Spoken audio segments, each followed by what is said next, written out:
At the beginning of probate, you're going to get a copy of the probate petition in the mail. If there's no will, then the person who's going to be in charge of the probate estate is called the administrator. And in that petition, it's going to tell you who it is that's nominated to be the administrator. If you're unhappy with the person who's being nominated, then what you need to do is challenge their appointment as administrator. And in this video, I'm going to discuss how you do that. You'll learn the ways to challenge the appointment of an administrator, who has priority to be appointed as the administrator, how to challenge somebody who has an equal priority to you, and what to do if the nominated administrator has problems with their personal finances.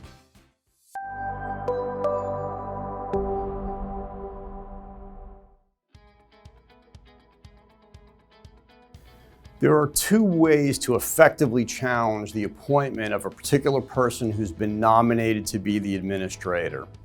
The first is to show that you've got a higher priority to be appointed as the administrator, and the second is to show that the person who's nominated won't be able to post bond. So let's go through those one at a time. The statutory priority list for the appointment of an administrator in California goes like this. It starts with a spouse or registered domestic partner. Next are children, then grandchildren, then great-grandchildren. After that, we look at the parents.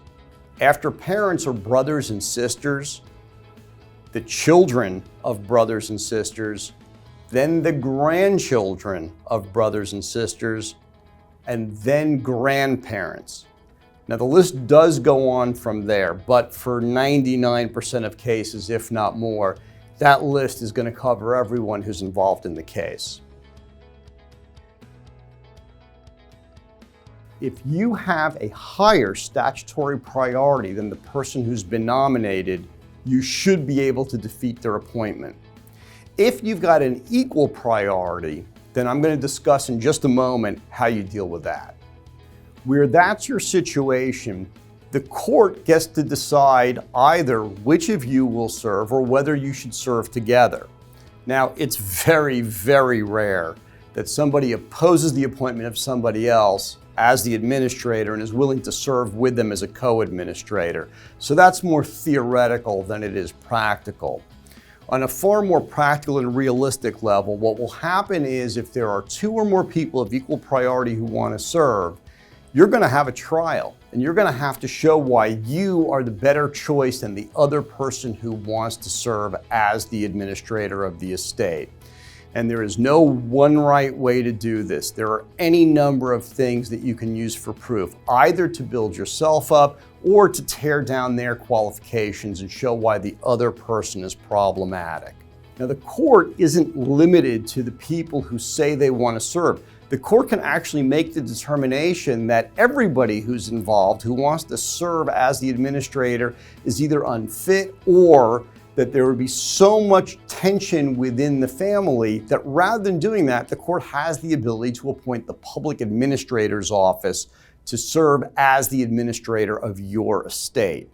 The other alternative the court has, where it either believes that the people who want to serve as administrator are incapable or that it would be inappropriate for the particular estate, again, typically because there's so much tension and acrimony that the people who are coming forward simply won't be able to get the job done, is for the court to actually go down the list of people in priority and choose somebody who's got a lower priority to serve. So let me illustrate this for you. Let's assume we've got a brother and a sister who are fighting over who it is that's going to serve as the administrator, and the court becomes dissatisfied with both of them.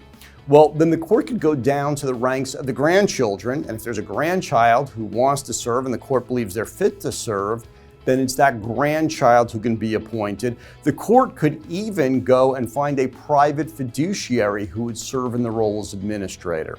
So understand that once this kind of litigation gets going, there is a risk it may not be anybody who says they want to serve.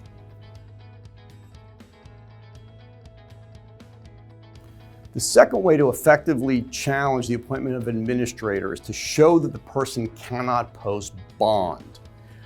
Bond is going to be imposed unless all of the beneficiaries waive. And if you've got a concern about who's being appointed, you're not going to waive bond.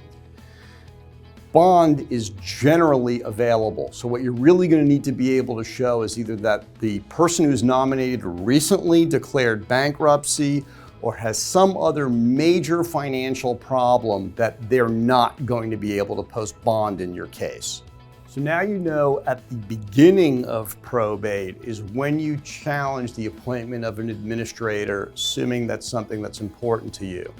Now, for spouses specifically, there can be issues involving the property that's going through probate, particularly whether it's community property or separate property.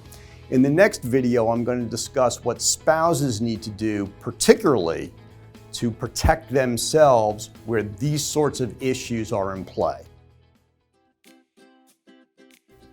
If you found this video helpful, then please hit the subscribe bell, leave us a comment. We'll be glad to respond if you do, and give us a thumbs up.